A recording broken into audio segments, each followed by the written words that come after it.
Hello everyone. Today we are looking at the crown jewel of qualitative analysis, the probability and impact matrix, or what we affectionately call the PxI matrix.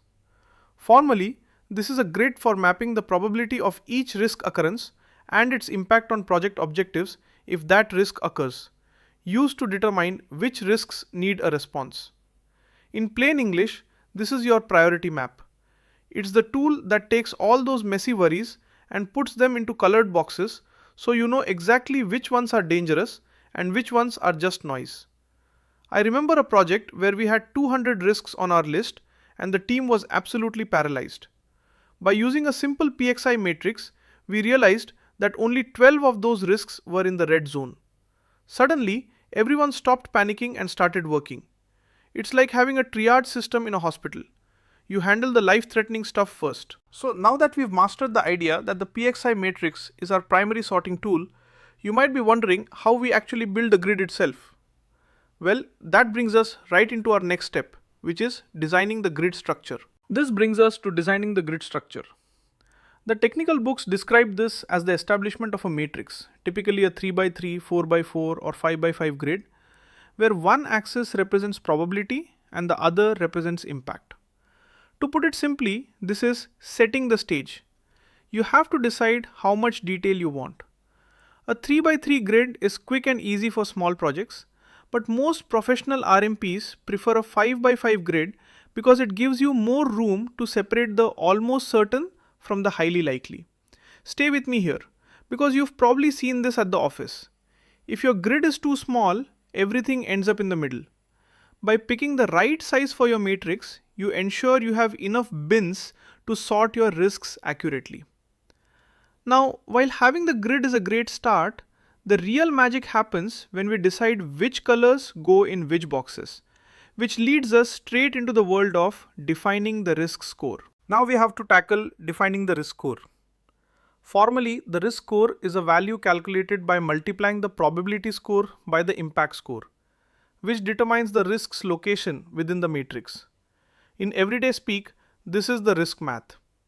If you give a risk a 4 for probability and a 3 for impact, its score is 12. Let's break this down together. This number is what allows us to rank risks from 1 to 25. It moves us away from saying this feels scary to saying this has a score of 20, so it's a top priority. I once worked on a project where we had two risks that looked the same, but once we did the math, one was clearly more dangerous because the impact was much higher. By calculating these scores, you get a logical, defensible way to tell your stakeholders why you are focusing on certain areas. But here is the catch. How do we know which scores are red and which are green? That brings us right into our next step, setting risk thresholds and heat zones. Now we have to tackle defining the risk score. Formally, the risk score is a value calculated by multiplying the probability score by the impact score, which determines the risk's location within the matrix. In everyday speak, this is the risk math. If you give a risk a 4 for probability and a 3 for impact, its score is 12.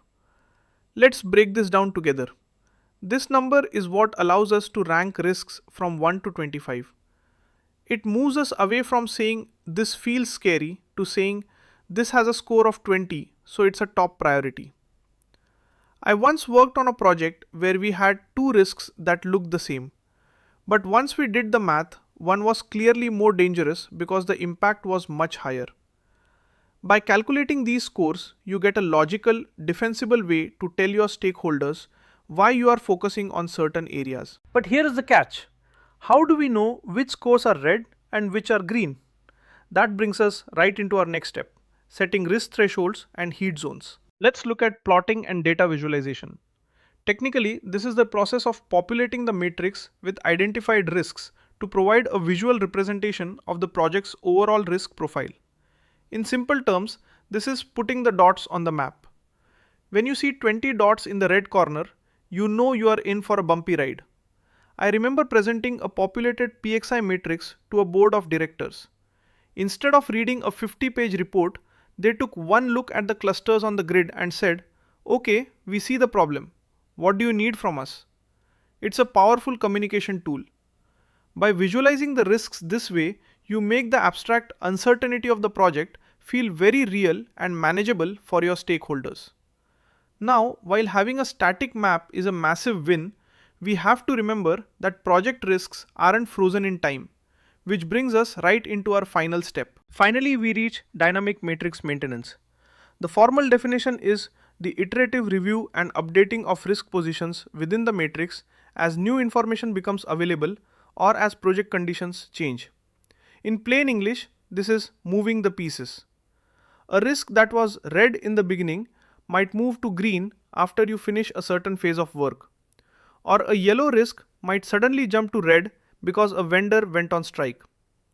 Stay with me here because the mark of a pro is keeping this map alive. You don't just draw it once and forget it. You move the dots as the project evolves. It's been a long journey from our first grid to this high discipline living dashboard of project health. This systematic approach ensures that your stakeholder engagement is always based on the most current weather report of your project. So now that we've mastered how to use the PxI matrix to navigate our project's dangers, we are going to discuss risk categorization in details in next chapter.